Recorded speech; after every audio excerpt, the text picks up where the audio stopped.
오늘 함께 나눌 말씀의 제목은 내 삶의 주인은입니다. 다 같이 한번 따라 합시다. 내 삶의 주인은. 내 삶의 주인은. 여러분 삶의 주인은 누구이십니까? 대답은 잘하시네요.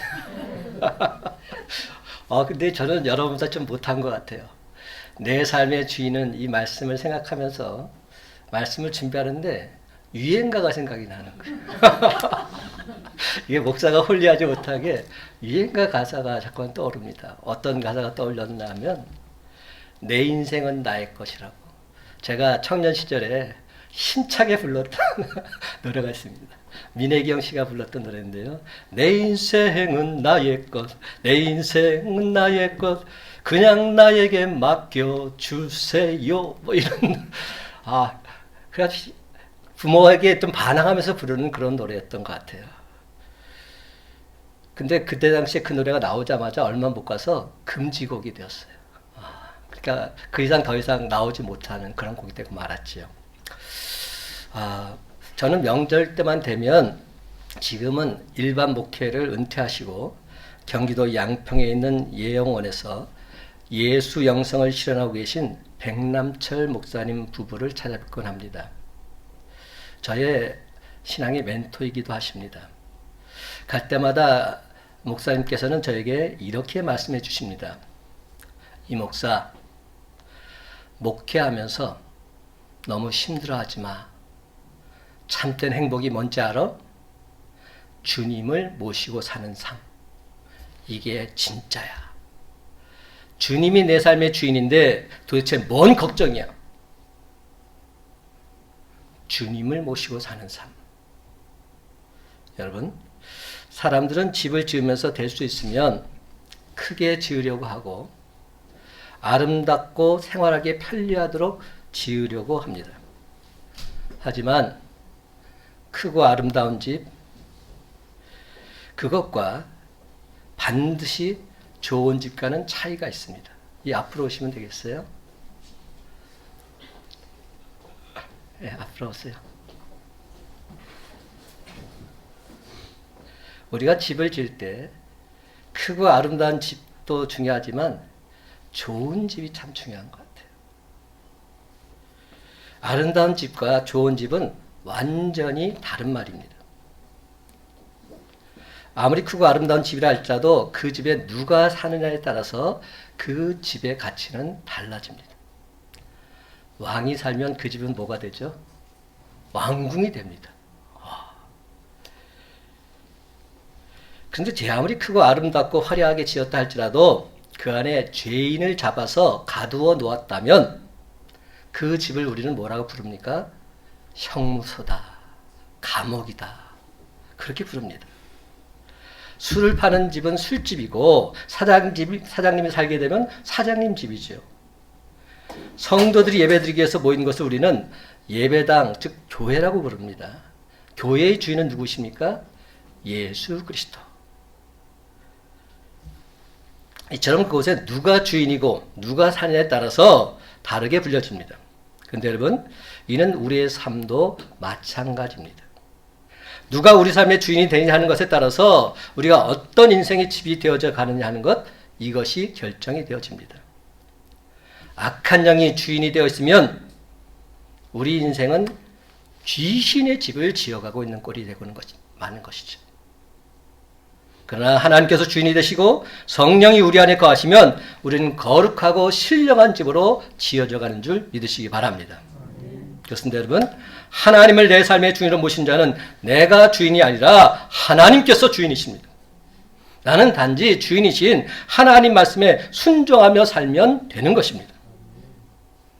그렇게만 된다면 하나님께서 다 알아서 하십니다. 여러분, 이보다 더 짜릿하고 더 극적인 삶이 어디 있습니까? 주님께서 내 삶을 통해서 역사하시는 일들을 날마다 목도하며 살아가는 삶. 바로 이것이야말로 그 무엇보다 가장 행복한 삶이 아니고 무엇이겠습니까? 사랑하는 성도 여러분, 내 인생의 앞길은 오직 하나님만이 아십니다. 아무도 모른다 할 때 영어로 이걸 뭐라고 표현하는지 아세요? God knows. 이렇게 말합니다. 하나님만이 아신다는 겁니다. 왜냐하면 세상 만물을 창조하신 하나님께서 지금도 세상 만물을 주관하고 계시기 때문입니다. 오늘 우리가 읽은 말씀을 살펴보면 우리의 인생을 집에다 비유하고 있습니다.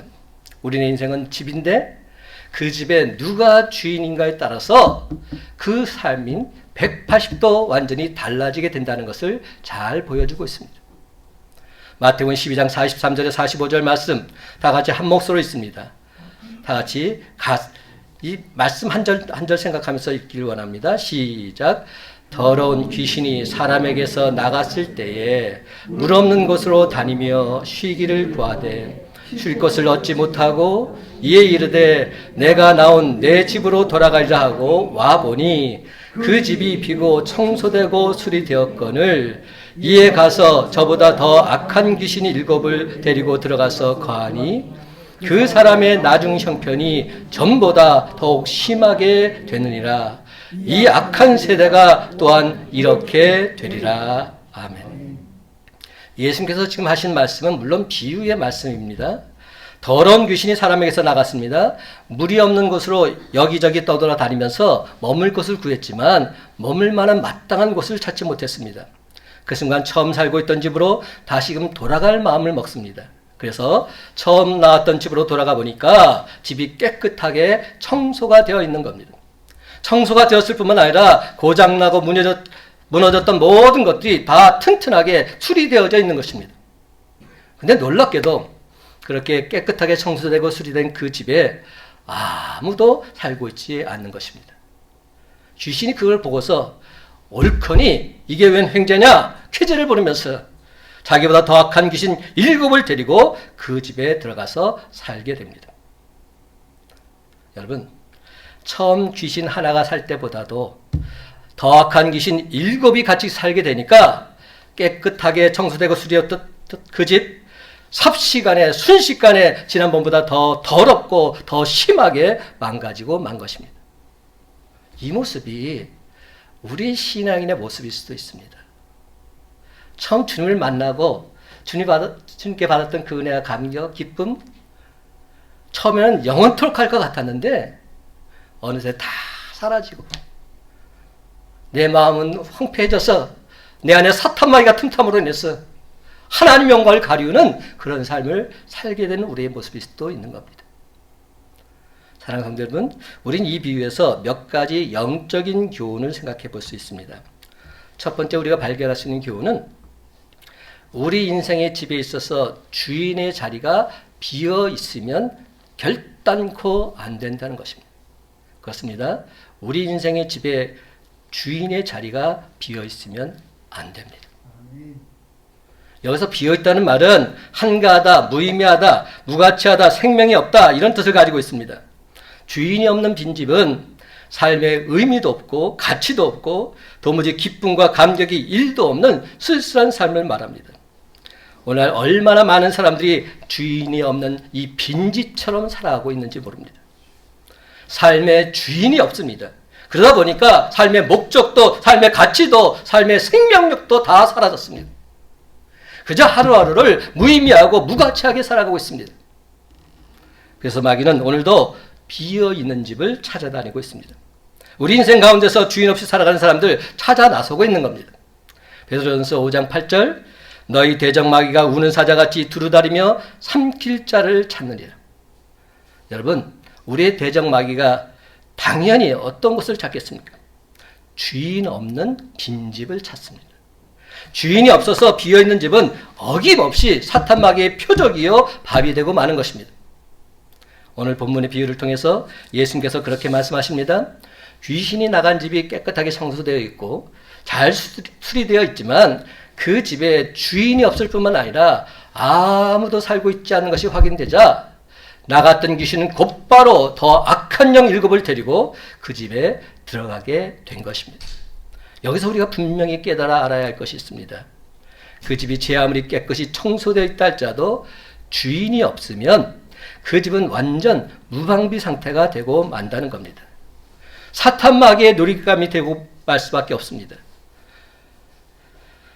지금까지 하나님께서 행하신 놀라운 기적을 똑똑히 목도하고 주의 자녀가 되었던 신앙인들이 왜 그토록 그 신앙을 끝까지 유지하지 못하고 세상으로 돌아가고 있을까요? 저는 오늘 말씀을 준비하면서 그 이유를 다시 분명히 알게 되었습니다. 저들의 마음속이 텅 비어있기 때문입니다. 처음 주님을 만났을 때의 기쁨과 감격은 어느덧 다 사라진 채 서기관과 바리새인들처럼 사람들에게 보이기 위한 외식과 형식에 치운 그런 신앙생활을 하다 보니 예수 그리스도가 더 이상 그들의 마음속에 있지 않기 때문입니다. 우리가 사탄 마귀의 공격을 넉넉히 이길 수 있는 유일한 방법은 내 안에 예수 그리스도를 모시는 데 있습니다. 예수님이 내 안에 계시기만 한다면 우리는 사탄 마귀 세력을 넉넉히 물리칠 수 있습니다. 그렇다면 예수님을 내가 모시고 산다는 것이 도대체 어떤 삶일까요? 날마다 내가 주님 말씀을 묵상하고 주님께 묻시러 기도하면서 주님과 영적인 교제를 나누는 삶을 말합니다. 말씀과 기도의 생활함. 조금 전에 박기남 목사님께서 기도하셨죠? 말씀과 기도로 밖에는 우리가 거룩해질 수 없습니다. 오직 이 길밖에 없습니다. 말씀의 자리, 기도의 자리를 사모해야 됩니다. 우리의 마음속이 제 아무리 깨끗이 청소되어 있다 할지라도 그 안에 주님이 계시지 않는다면 사탄 마귀는 코웃음을 치게 되어 있습니다. 내 힘과 내 능력만으로는 결단코 사탄 마귀를 무너뜨릴 수 없습니다. 그렇습니다, 여러분. 겉모습만 번지르한 빈집은 너무나도 위험하기 짝이 없습니다. 아무리 깨끗하게 청소해 놓았다 할지라도 얼마 가지 못합니다. 우리 인생에 예수 그리스도라는 주인이 없으면 사탄 마귀의 소굴이 되는 것은 시간 문제인 것입니다. 오늘 본문에서 배울 수 있는 두 번째 교훈은 그 어떤 경우에도 귀신이 우리 인생의 주인이 되어서는 안 된다 하는 것입니다. 사탄 마귀가 우리 인생의 주인이 되어서는 안 된다는 겁니다. 여러분, 귀신에게 주인이 자리를 내어준 사람들의 모습이 어떠한지 여러분들 잘 알고 계십니까? 우리 주위에도 보면 귀신 들려서 귀신의 종로 타는 사람들을 종종 보게 되지요. 참으로 안타깝습니다. 마가복음 5장에 보면 귀신 들린 사람의 비참한 모습이 나옵니다. 5장 3절에서 5절 말씀. 그 사람은 무덤 사이에 거처하는데 이제는 아무도 그를 쇠사슬로도 맬 수 없게 되었으니 이는 여러 번 고랑과 쇠사슬에 메었어도 쇠사슬을 끊고 고랑을 깨트렸음이러라. 그래야 아무도 그를 제어할 힘이 없는지라. 밤낮 무덤 사이에서나 산에서나 늘 소리를 지르며 돌로 자기의 몸을 해치고 있었더라. 그는 자기 집에서 살지도 못했습니다. 귀신이 그를 공동묘지로 끌고 가서 무덤 사이에 살게 만들었습니다. 그래서 밤이고 낮이고 귀신이 시키는 대로 온 산을 뛰어다니면서 고함을 질러댑니다. 돌로 자기 몸을 상해하는 자회 행위도 서슴지 않았습니다. 정신도 제정신이 아닙니다. 몸도 자기 마음대로 할 수가 없습니다. 모든 것이 귀신이 시키는 대로 할 뿐입니다. 그러나 힘은 대단히 셉니다. 아무도 그를 이길 장사가 없습니다. 쇠사슬로 묶어 놓아도 한 가락 실을 끊어보듯이 딱 끊어버립니다. 저는 목회를 하면서 실제로 이런 장면을 목도하게 됐어요. 제가 전에 있던 교회에서 저희 교우 중에 한 분이 이런 분이 계셨어요. 귀신에 들린 겁니다. 그럴 때마다 저한테 연락이 와서 가서 기도하고 말씀 보고 찬양했던 기억이 납니다. 근데 이 여자분인데 얼마나 힘이 센지 몰라요. 장정들이 아무리 매달려도 전혀 제압할 수 없습니다.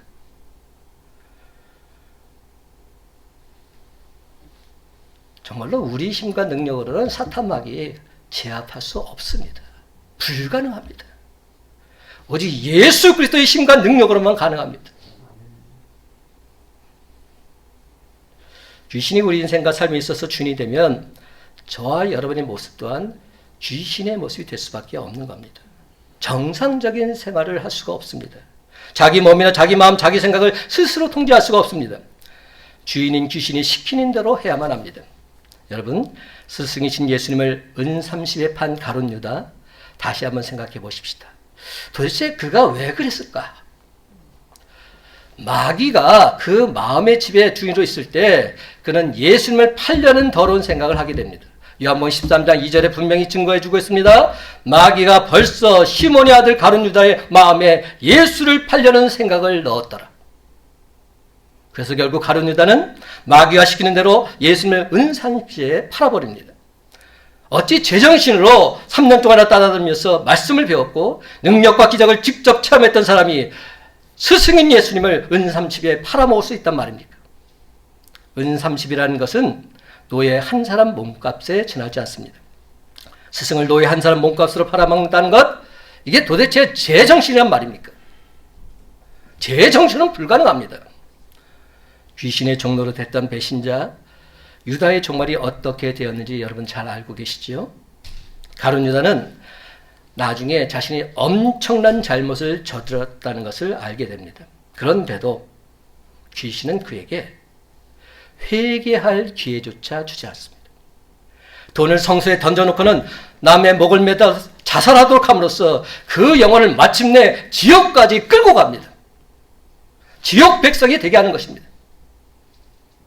거짓의 아비인 귀신이 시킨 대로 거짓된 삶을 살아가는 모습으로 끝나게 만든 것이죠. 여러분, 이것이 귀신이 주인 되어서 산 사람의 마지막 결말의 모습입니다. 귀신은 거짓말쟁이요 거짓의 아비라고 했습니다. 그래서 귀신이 주인이 되면 거짓말쟁이가 됩니다. 거짓의 아비인 귀신이 시킨 대로 거짓된 삶을 살아가게 되는 것이죠. 또한 귀신은 처음부터 살인한 자라고 했습니다. 이 모든 내용이 요한복음 8장 44절에 나옵니다. 그래서 귀신이 주인이 되면 사람을 죽이는 일에 도구가 됩니다. 사람을 죽이는 사람들이 제정신으로 사람을 죽일 수 있을까요? 귀신이 시키는 대로 하다 보니 그렇게 한 것입니다. 또 살인자인 귀신의 종로들한 사람들 말로 사람을 죽이기도 합니다. 저주하는 것도 귀신이 시키는 것입니다. 예수의 영은 생명을 사랑하는 영이요 생명을 살리는 영인데 반해서 귀신은 생명을 죽이는 영이요 생명을 저주하는 영입니다. 그러므로 여러분, 귀신에게 자신의 주인 자리를 내어준 사람만큼 어리석고 불쌍한 사람은 없습니다. 근데 오늘날 그런 사람들의 모습 종종 보게 됩니다. 무당을 찾아가는 사람도 자신의 인생을 귀신에게 맡기는 것과 똑같습니다. 한마디로 이런 거예요. 귀신더러 내 인생의 주인이 되어달라고 돈을 주면서 부탁하고 있는 겁니다. 그뿐만이 아닙니다.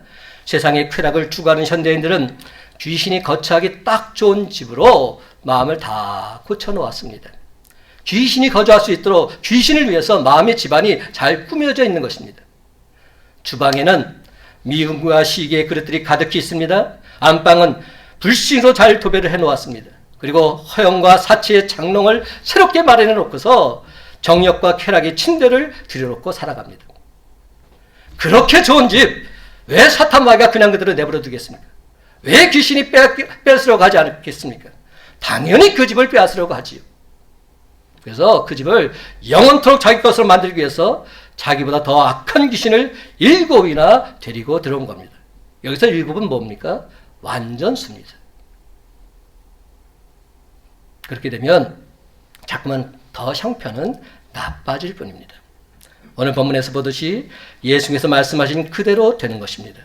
그러므로 사랑하는 성도 여러분, 우리는 이제 예수 그리스도, 우리 주님만이 저와 여러분의 인생의 주인이 되신다는 사실을 하나님 앞에서 선포하시기 바랍니다. 예수 그리스도만이 나의 주인이십니다. 온 세상에 선포하시기 바랍니다. 예수 그리스도 외에는 다른 그 어떤 존재도 우리의 주인이 되실 수 없습니다. 이것이 오늘 본문에서 배울 세 번째 교훈입니다. 그렇습니다. 예수님만이 우리 인생의 삶의 주인이 되십니다. 우리의 마음과 삶을 주인 없는 빈집으로 놔두어서는 결단코 아니 됩니다. 거기에 예수 그리스도 우리 주님을 주인으로 모셔드려야 합니다. 오늘 본문의 비유를 마치면서 예수님께서는 이렇게 말씀하셨어요. 이 악한 세대가 또한 이렇게 되리라. 이 악한 세대가 또한 이렇게 되자. 이 무슨 말입니까? 예수님 당시 이스라엘 백성들이 오늘 비유에 나오는 귀신을 주인으로 모신 사람들과 똑같다는 겁니다. 하나님께서 예수님을 이 땅에 보내신 것에는 이유가 있습니다. 하나님, 우리 이스라엘 백성들, 저와 여러분의 주인이십니다. 주인이신 하나님께서 주인을 잊어버리고 살아가는 사람들, 그들에게 당신의 통생자 예수 그리스도를 주인으로 보내주신 것입니다. 그런데 생명이 들어오신 예수 그리스도 주님을 어둠인 세상 세력이 받아들이지 못합니다. 그들은 자기 백성이 찾으신 주인을 외면합니다. 영접하지 않습니다.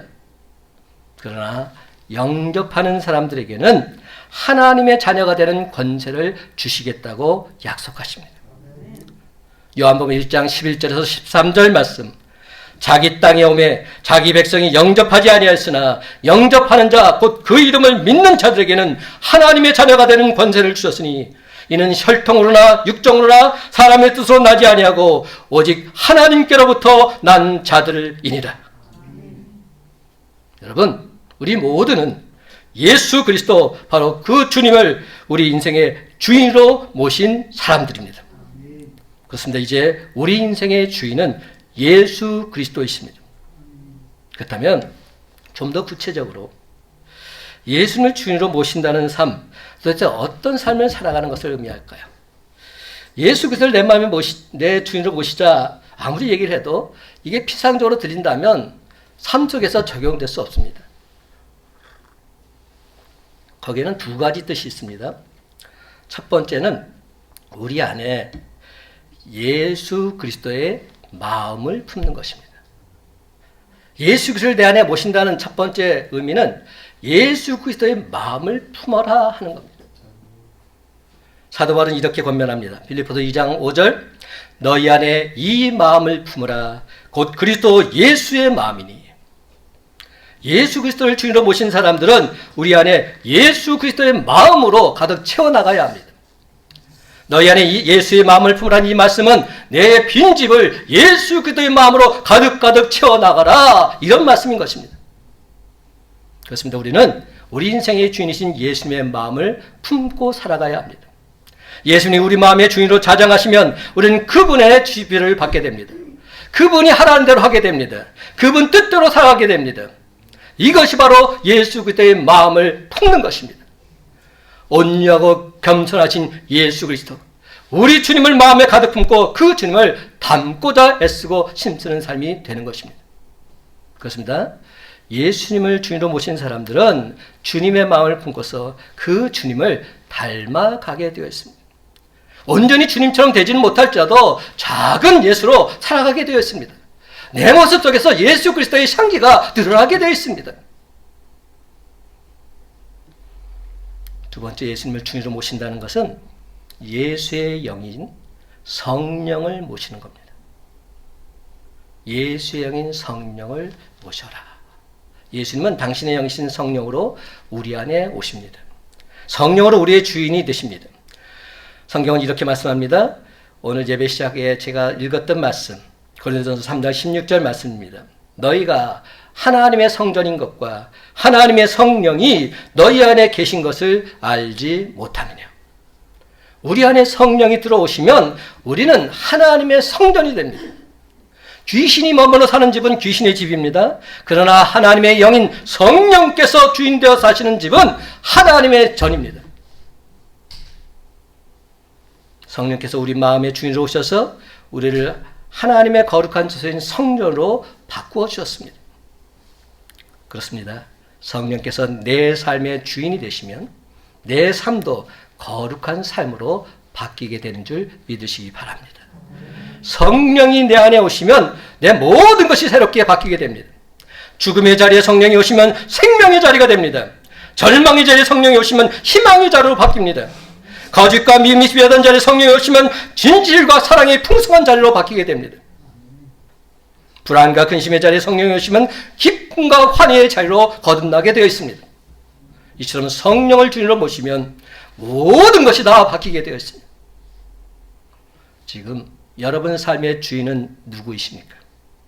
혹여 지금 여러분 마음의 집이 텅텅 비어있지는 않으십니까? 만약 비어있다면 악한 악한 귀신이 들어올 수밖에 없습니다. 그러므로 속히 예수님을 여러분 삶의 주인으로 모셔 드리시기 바랍니다. 예수님이 주인으로 오시면 여러분의 모든 삶, 성령께서 거하실 거룩한 젖으로 변화시켜 주실 줄로 믿습니다. 그렇습니다, 여러분. 2022년 새해는 여러분의 모든 삶에 있어서 예수 그리스도의 마음을 품고 예수의 영이신 성령께서 주인이 되셔서 성령을 따라 거룩한 삶을 살아가는 저와 여러분의 복된 삶이 다 되시기를 예수님의 이름으로 간절히 축원합니다. 이쯤에서 솔직히 한번 물어보십시다. 여러분 중에 우리 주님께 사기를 된통 당하신 적이 있으십니까? 내가 예수 믿었다가 이렇게 사기를 당했다. 내가 하나님 말씀대로 살다가 인생 쫄딱 망하신 분 계십니까? 내가 하나님 말씀대로 살았더니 이렇게 내 인생 망쳤다. 아니에요. 아닙니다. 우리가 그 정반대로 살다가 다 문제가 된 것 아닙니까? 하나님께서는 절대로 우리를 속이지 않으십니다. 하나님께서는 우리에게 결단코 거짓말을 하지 않으십니다. 그렇습니다. 하나님은 진정 신실하신 분이십니다. 하나님 지금까지 내 삶을 완벽히 인도하신 신실하신 분이실진데 앞으로의 내 삶도 온전히 인도해 주실 믿고서 범사에 하나님께 감사드리며 나아가시기 바랍니다. 여러분 한 가지 더 물어볼까요? 여러분이 집에 들어갈 때 대문부터 여십니까? 방문부터 여십니까? 뭐 목사님 그 질문이라고 하십니까? 그쵸, 당연히 대문부터 열지요. 대문이 잠겨 있는데 방문부터 여는 사람이 있어요. 누굴까요? 도둑놈입니다. 담 넘어 들은 도둑놈일 수밖에 없어요. 정상적으로 들어간다면 그렇게 들어가서는 안 되는 겁니다. 대문 먼저 열고 들어가야 방문도 열 수 있습니다. 사랑하는 성도 여러분, 내 인생이 점점 더 꼬이기만 하십니까? 도무지 잘 될 기미가 전혀 보이질 않으십니까? 그렇다고 해서 주님 도대체 이게 뭡니까? 이럴 수 있습니까? 주를 원망해서는 아니 됩니다. 그러지 마시고 내가 먼저 주님께 내 마음 문을 활짝 열었는지 그것부터 점검하시기 바랍니다. 주님과 나 사이에 커다란 대문이 꽝 닫혀 있는데 어떻게 우리 주님께서 여러분에게 들어오실 수 있겠습니까? 그렇습니다. 내가 먼저 주를 향한 마음문을 열어야 우리 주님께서도 들어오실 수 있습니다. 혹여 하나님을 향한 여러분의 마음문은 열고 있지도 않으면서 하나님을 온전히 믿고 있지도 않으면서 내게 하나님의 크신 복을 달라고 내 인생도 좀 풀리게 해달라고 애타게 간구하고 있는 어리석은 자가 있지는 않으십니까? 주님은 저와 여러분에게 당신 자신을 무조건 받아들이도록 강요치 않으십니다. 우리가 싫다는데도 막무가내로 쳐들어오는 그런 분 아니십니다. 그렇습니다. 주님은 우리 삶의 침범에 들어오지 않으십니다. 대신 주님은 문 밖에서 계속 노크를 하십니다. 그리고는 기다리십니다. 사랑하는 성도 여러분, 우리가 우리 삶의 문을 열고 주님을 내 삶의 주인으로 온전히 모셔드리면 주님은 기꺼이 안으로 들어오셔서 영원토록 우리 곁에 머물러 계시면서 크고도 놀라운 일을 행하여 주실 줄로 믿습니다. 그렇습니다, 여러분. 우리 주님은 오늘도 여전히 여러분 마음 문 밖에 서서 노크하고 계십니다. 그러므로 주님이 돌아서시기 전에 어떻게 여러분의 마음 문을 우리 주님께 활짝 여시기 바랍니다. 요한계시록 3장 20절 말씀, 볼지어다 내가 문 밖에 서서 두드리오니 누구든지 내 음성을 듣고 문을 열면 내가 그에게로 들어가 그와 더불어 먹고 그는 나와 더불어 먹으리라. 내가 문을 열어야 합니다.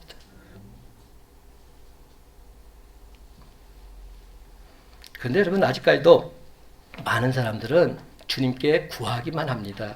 주님, 무엇을 좀 해주세요.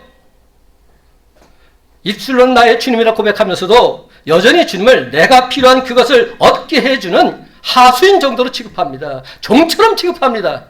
내가 주인인 겁니다. 주님은 내가 시키는 말만 하라는 겁니다. 내 명령만 들으라는 겁니다. 이게 솔직히 우리의 신앙 모습 아닙니까?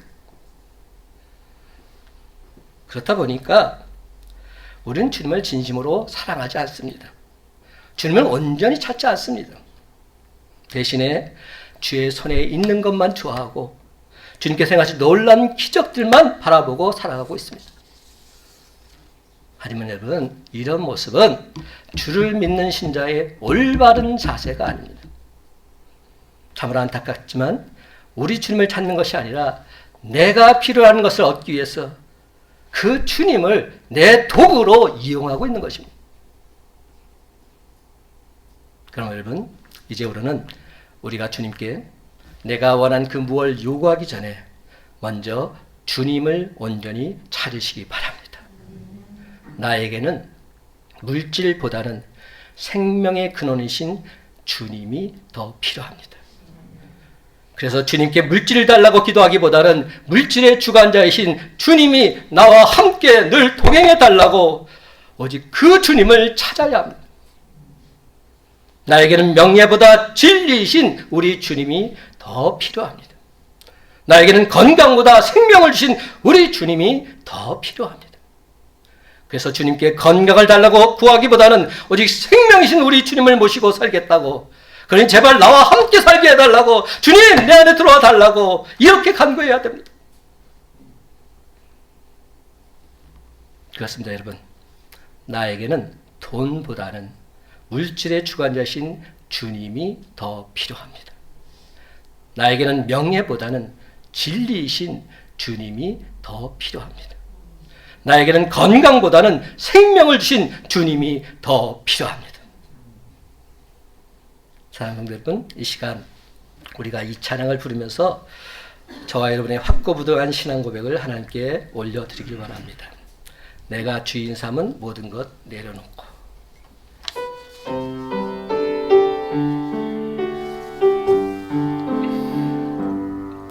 내가 주인 삼은 모든 것 내려놓고 내 주 대신 주 앞에 나가, 내가 사랑했던 모든 것 내려놓고 주님만 사랑해.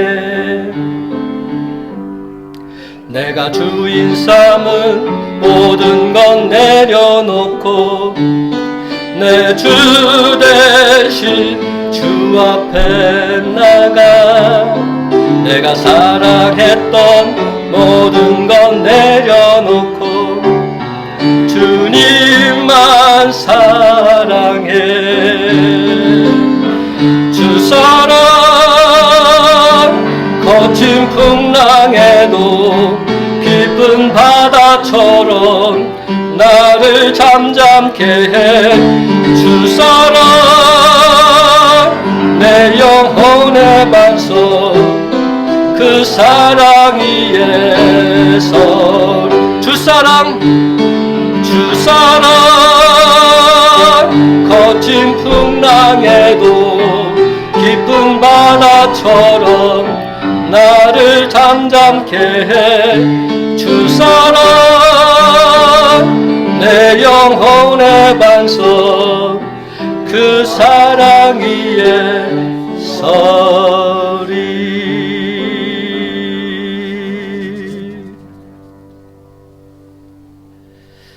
내가 주인 삼은 모든 것 다 내려놓겠습니다. 오직 내 주님 앞에 나가서 주님만 사랑하겠습니다. 주님, 나를 통해 주의 영광을 나타내달라고 선포하며 나갈 때 나의 주인 되신 예수 그리스도로 말미암아 내 삶 속에는 기쁨과 평강이 늘 언제나 넘쳐나게 될 줄로 믿습니다. 그렇습니다. 여러분, 내 삶의 주인은 오직 예수 그리스도 주님 한 분밖에 없습니다. 그러므로 2022년 새해 마음을 활짝 열어 젖히고서 예수 그리스도 우리 주님 마음속에 온전히 모셔 드리시기 바랍니다. 그렇습니다. 이제부터는 결코 흔들림 없이 내 삶을 주관하고 인도하신 우리 주님을 진정 나의 주인으로 모시고서 주님 뜻대로 순종하며 나아가시기 바랍니다. 이제 말씀을 맺습니다. 사랑하는 성도 여러분, 2022년은 내 삶의 주인이신 예수 그리스도로 말미암아 모든 것이 합력하여 선을 이루므로 이 모든 것은 내 주 되신 주님께서 하셨습니다.